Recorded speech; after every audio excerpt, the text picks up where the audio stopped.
যারা যারাই বক্তব্য রেখেছেন সব আমার উপর গুল্লি দিয়ে আপনারা সব তরি পার হয়ে গেছে।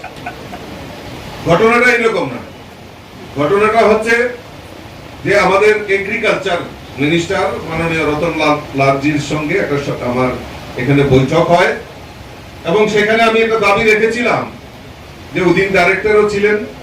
আমি বলেছিলাম যে মরচৌনি বাজারে একটা এগ্রিকালচার শেডের অন্ততপক্ষে সবজি বাজার শেডের একটা যাতে শেড নির্মাণ করা দেওয়া হয় অত্যাধুনিক প্রযুক্তি লাগিয়ে।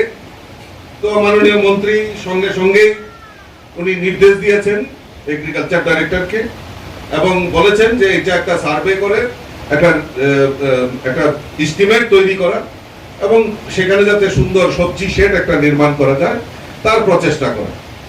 কিছুদিন আগে আমাদের ডাইরেক্টরের সঙ্গে কথা হয়েছিল এবং কথা বলার সঙ্গে সঙ্গে উনি বলেছেন যে এইবার যে বাজেট হয়েছে আমাদের ত্রিপুরা রাজ্যে সেই বাজেটে সেটা প্রভিশন রাখা হয়েছে এবং আমি যতটুকু সম্ভব মানে তাদের পেছনে লেগে পেছনে তাদেরকে তদবির করে যাতে এটা দ্রুততার সঙ্গে সম্পন্ন করা যায় তার জন্য আমি প্রচেষ্টা করব।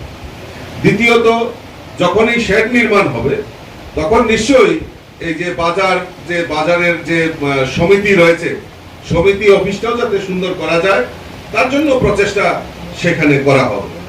তো এইগুলি খুব একটা বেশি বড় জিনিস না। আর যেটা আমাদের ডক্টর দিলীপ দাস বলছিলেন যে একটা প্ল্যানিং করা, একটা মাস্টার প্ল্যান তৈরি করা। মাস্টার প্ল্যান মিউনিসিপ্যালিটির তরফ থেকে আমরা বলতে পারবো, কিন্তু এটা বাস্তবে করা খুব সম্ভব নয়। এই কারণ এখানে অনেকের তজির ঘর আছে, সেই তজির ঘর ভাঙতে দেবে না আপনাকে। এখানে বাজার সভাপতি আছেন আর অনেকেই আছেন ব্যবসায়ীরা, কেউ ধরতে দেবে না আপনাকে। আমি বাস্তব বলে যে মাস্টার প্ল্যান করে দেবো, বিল্ডিং করে দেবো, কিন্তু সেটা বাস্তবে এটা সম্ভব হবে না। এই কারণ অনেকে তজির ঘর আছে, অনেকেই জায়গা ছাড়তে চাইবে না। যদি জায়গা ছাড়তে চায় বা যদি রাজি হয় ব্যবসায়ী সমিতির সভাপতি এখানে আছেন, তাহলে নিশ্চয়ই আমরা আমাদের পুর নিগমের যিনি মেয়র আছেন এবং কমিশনার আছেন ওনাদের সঙ্গে আলাপ আলোচনা করে নিশ্চয়ই মাস্টার প্ল্যান আমরা নির্মাণ করব।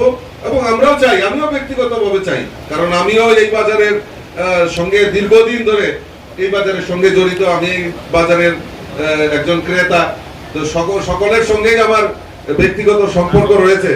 আমিও চাই যে আগরতলার মধ্যে একটা সুন্দর জায়গা, এখানে একটা সুন্দর যাতে মার্কেট নির্মাণ করা হয়, তার জন্য যদি প্রচেষ্টা নেওয়া হয় নিশ্চয়ই করবে। কারণ আমাদের সরকার চাইছেন যে আমাদের যারা মানুষ রয়েছেন তাদের অত্যাধুনিক সুযোগ সুবিধার মাধ্যমে যাতে মানুষ এখানে বাজার করতে আসে। বিভিন্ন জায়গায় রাজ্যের বিভিন্ন প্রান্ত থেকে এখানে মানুষ আসেন বাজার করতে। তো যখন একটা সুন্দর সুদৃশ্য বাজার দেখবে তো নিশ্চয়ই মানুষের প্রতি একটা আকর্ষণও বাড়বে যে না, একটা মরচৌনি বাজারে সেখানে আমরা গেছি আর সেখানে খুব সুন্দর বাজার, এটাও চর্চিত হবে। তো আগামী দিন ধীরে ধীরে করা হোক। আমি মনে করি যে যদি মাস্টার প্ল্যান তৈরি করার জন্য যদি সভাপতি রাজি থাকেন তাহলে আমি একবার কমিশনার এবং মেয়রের সঙ্গে আপনারা বা ব্যবসায়ী সমিতির সবাই যদি আমার সঙ্গে একবার যান তাহলে আমি মেয়রের সঙ্গে একটা ডেপুটেশন বা উনাকে ডেকে আমরা বসতে পারি, আলোচনা আমরা করতে পারি।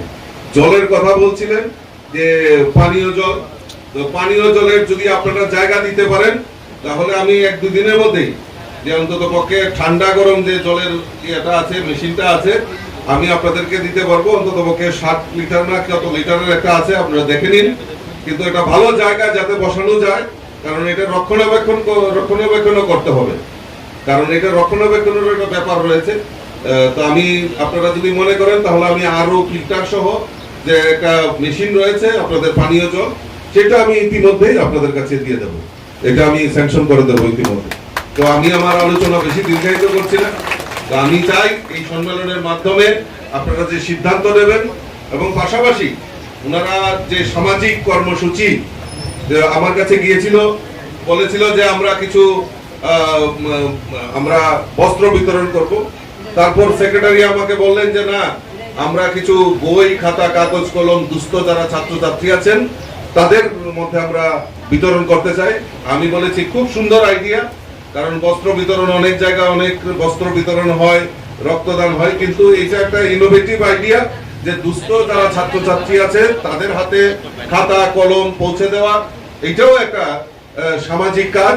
তো আপনারা যারা মৎস্য ব্যবসায়ী সমিতি এই সামাজিক কর্মসূচিতে আপনারা অংশগ্রহণ করেছেন, আপনারা চেষ্টা করেছেন, তার জন্য আমি অসংখ্য ধন্যবাদ জানাচ্ছি।